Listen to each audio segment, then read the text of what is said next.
I had so much heat over there at Mid-South. And earlier I mentioned how the TVs overlapped. And Bill had come to me, and Ken Mantell, made a lot of money with down around Louisiana. He was beginning to handle the things for Fritz down here, so we got the idea.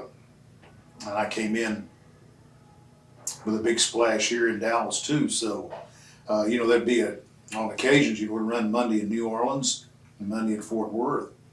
Well, no matter where I was, I always got a double payoff because I did the interviews for all that. So it became big. It was a big deal. And later on, I could come in and actually worked in Mid-South, and I stayed in world class for a long time. Now the travel scheduler, back in the last territory, I heard was really brutal from the road schedule as far as the towns being pretty far apart. Did you find it to be hard on your car and stuff like that as far as travel? Yeah, you could put 125,000 miles on a car in a year. Yeah, we did. But the one thing about it, you were making money, and that was the bottom line. Right. So, when you're making money, you can do concessions. Right. Now, as far as the Von Erichs promotion, when you came back to the company, did it change a lot as far as the structure of the company? Well, somewhat. They had the biggest year this ever had, and this thing with the Freebirds got big, and then when I came in with my boys, it just added to it. Right. Everybody had a faction there. Everybody. I mean, there was, Jimmy Garvin came, and the Sunshine situation. Right. And there again, there's a prime example right there of what's going on in different places now. They have so many girls, and what your situation is, you're split. The people are split because there's so many of them up there. But we had Sunshine, and everything was on her. And when they got ready and they turned her baby face, then the people could relate to it. Right. Was there any jealousy ever between the top heels? No, but since you mentioned jealousy, in world class, true story, Sunshine was Jimmy Garvin's cousin. Right. All right. So his wife was pregnant, getting ready to have a child, so that's the reason Sunshine was taking, was with Jimmy. Right. Okay, so they were getting ready to, more or less, Sunshine's, you gone. So Ken Mantell, Bronk, and I say a bunch of us, we got the idea to turn her baby face. And the way we did it, see, in those days, we didn't shoot an angle and blow it off in 2 weeks. What we did, we let them all three come out together. If you remember some of those tapes, it's good stuff. And gradually, what we do is maybe Sunshine, Precious would drop something, pick it up. Or when the interviews, they'd shove her to the side. Right. And finally, when the big pop came. But here's how they came about it. David, Carrie, Kevin, their wives were all jealous. We didn't know who we could put him with. Wow. So we put him with Chris Adams. Now Chris Adams came, had a little run with Gene Lewis, Cousin Luke when he was a Mongol. Right. And he was just used up and down the card. And where I live in Garland, Texas, they did a 33,500 spot show in 1983. And incidentally, I was in Tulsa, 2 miles from my house. I was in Tulsa getting Teddy and turning Duggan Right. babyface. Anyways, they took care of me on it, but Kamala was in, and they were putting him over in like 15 seconds. So Chris had to do the honors. So he came to Bronco Luge and he told him, he said, hey, if I had a place to go, I'd leave. It doesn't work that way. And Bronco told him, no, you'll be all right. So when Chris's name come up, when he came up, they put him together, and the rest is history. They sold out everywhere. And Chris and Sunshine and Jimmy and Precious. All right, that was good stuff. Yeah.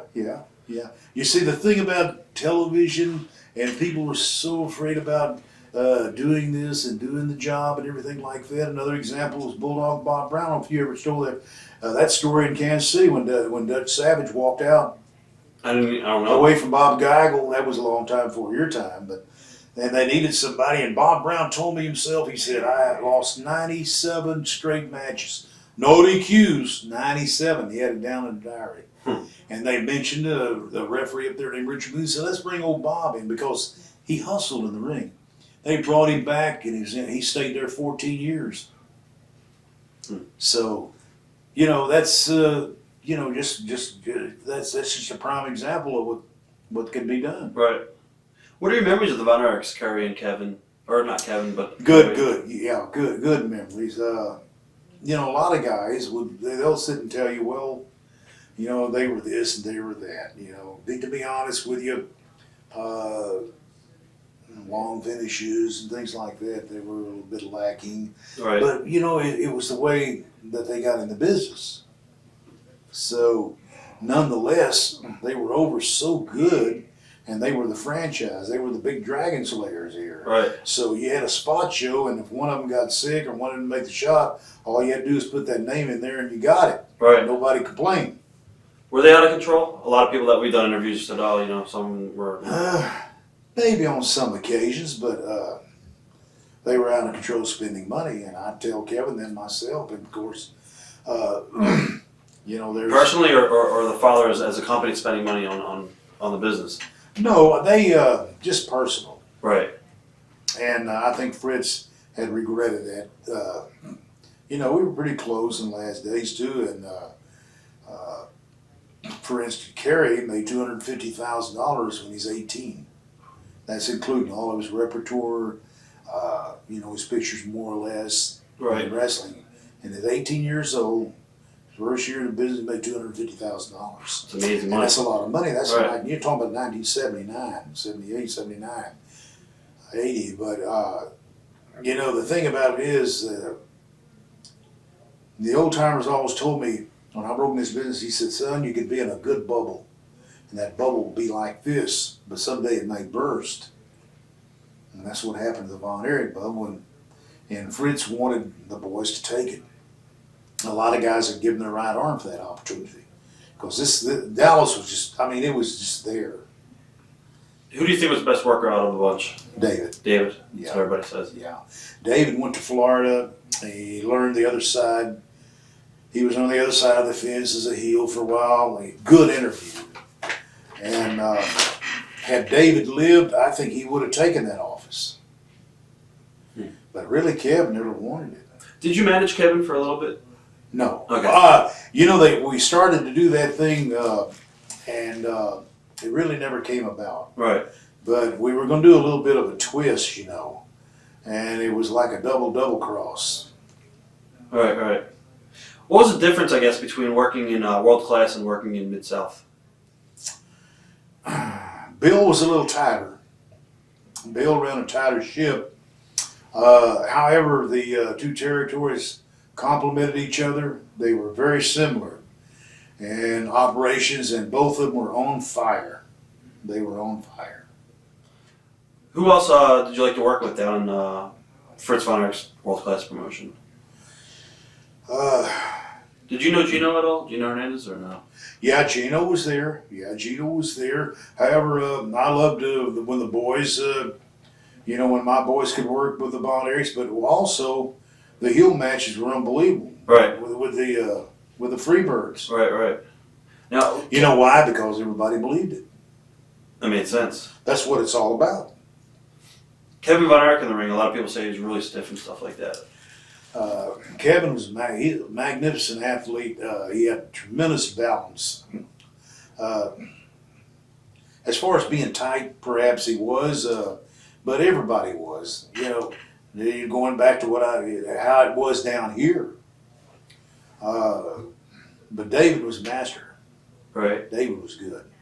Do you have any locker room stories about the Von Erichs? I mean, I've heard classic ones with Kevin with the buzzsaw with the cat and Kerry tying his shoelaces together and stuff like that.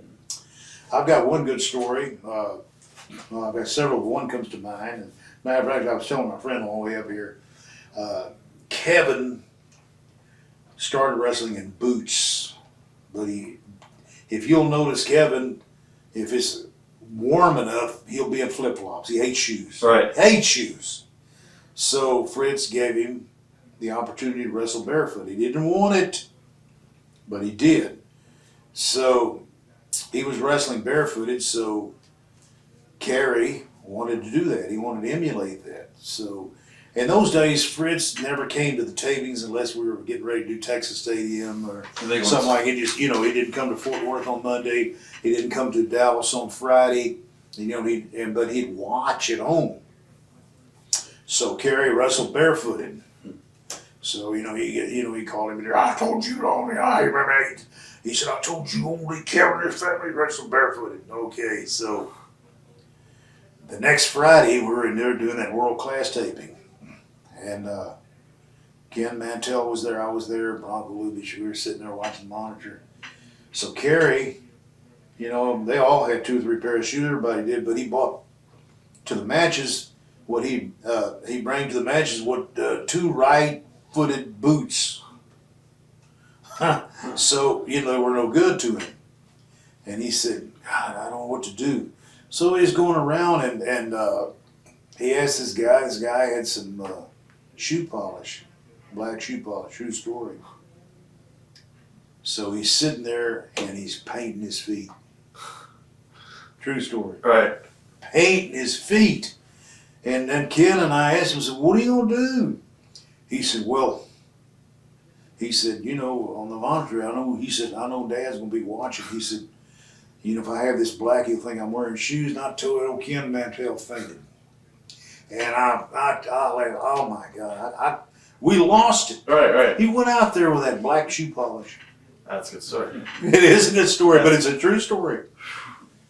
Do you think Fritz put a lot of pressure on his kids to wrestle? Yes, he did. Because I know Mike and Chris pretty much they didn't want to be in the business, and No.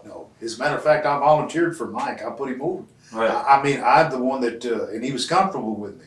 I said, I'm going to do 2 or 3 basic things. And I got to know Mike, and he said, Ag, he said, I never really wanted this business. He loved music. Right. And Chris wanted it as bad as anybody, but Chris just didn't have the physical attributes. You'd never know he was a brother. Watch thousands of exclusive shoot interviews right now on TitleMatchNetwork.com.